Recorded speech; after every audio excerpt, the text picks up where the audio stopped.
महाभारत युद्ध के बाद संजय फिर क्यों नहीं सुना सके धृतराष्ट्र को आंखों देखा हाल, बाद का जीवन कैसे गुजारा।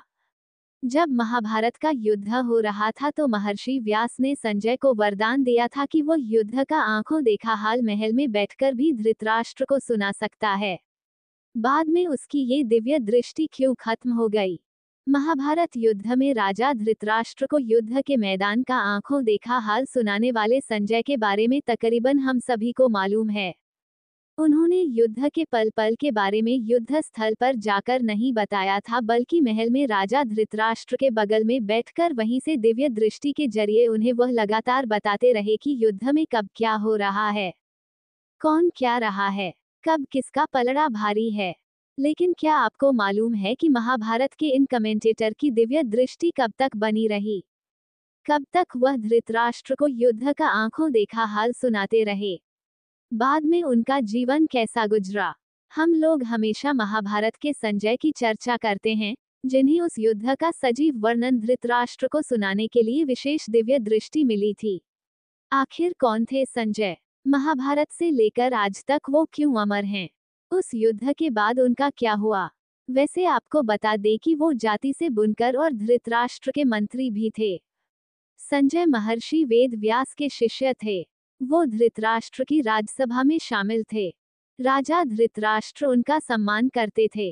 संजय विद्वान गावालगण नामक सूत के पुत्र थे और जाति से बुनकर। संजय को धृतराष्ट्र ने महाभारत युद्ध से ठीक पहले पांडवों के पास बातचीत करने के लिए भेजा था। वहां से आकर उन्होंने धृतराष्ट्र को युधिष्ठिर का संदेश सुनाया था। वह श्री कृष्ण के परम भक्त थे। बेशक वो धृतराष्ट्र के मंत्री थे, इसके बाद भी पांडवों के प्रति सहानुभूति रखते थे।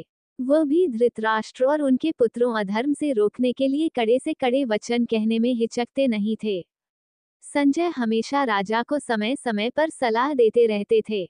जब पांडव दूसरी बार जुआ में हारकर 13 साल के लिए वनवास में गए तो संजय ने धृतराष्ट्र को चेतावनी दी थी कि हे राजन, कुरु वंश का समूल नाश तो पक्का है, लेकिन साथ में निरीह प्रजा भी नाहक मारी जाएगी। हालांकि धृतराष्ट्र उनकी स्पष्टवादिता पर अक्सर क्षुब्ध भी हो जाते थे। जब ये पक्का हो गया कि युद्ध को टाला नहीं जा सकता, तब महर्षि वेदव्यास ने संजय को दिव्य दृष्टि प्राप्त थी, ताकि वो युद्ध क्षेत्र की सारी बातों को महल में बैठकर ही देख लें और उसका हाल धृतराष्ट्र को सुनाएं। इसके बाद संजय ने नेत्रहीन धृतराष्ट्र को महाभारत युद्ध का हर अंश सुनाया। ये भी कहा जा सकता है कि वो हमारे देश के सबसे पहले कमेंटेटर भी थे। संजय के बारे में कहा जाता है कि वो यदाकदा युद्ध में भी शामिल होते थे। युद्ध के बाद महर्षि व्यास की दी हुई दिव्य दृष्टि भी नष्ट हो गई। श्री कृष्ण का विराट स्वरूप, जो केवल अर्जुन को ही दिखाई दे रहा था, संजय ने भी उसे दिव्य दृष्टि से देखा। संजय को दिव्य दृष्टि मिलने का कोई वैज्ञानिक आधार महाभारत या बाद के ग्रंथों में नहीं मिलता। इसे महर्षि वेदव्यास का चमत्कार ही माना जाता है। गीता पर कालांतर में लिखी गई कई टीकाओं में इस विषय पर कोई ठोस समाधान नहीं दिए गए। महाभारत युद्ध करीब खत्म होने की ओर था।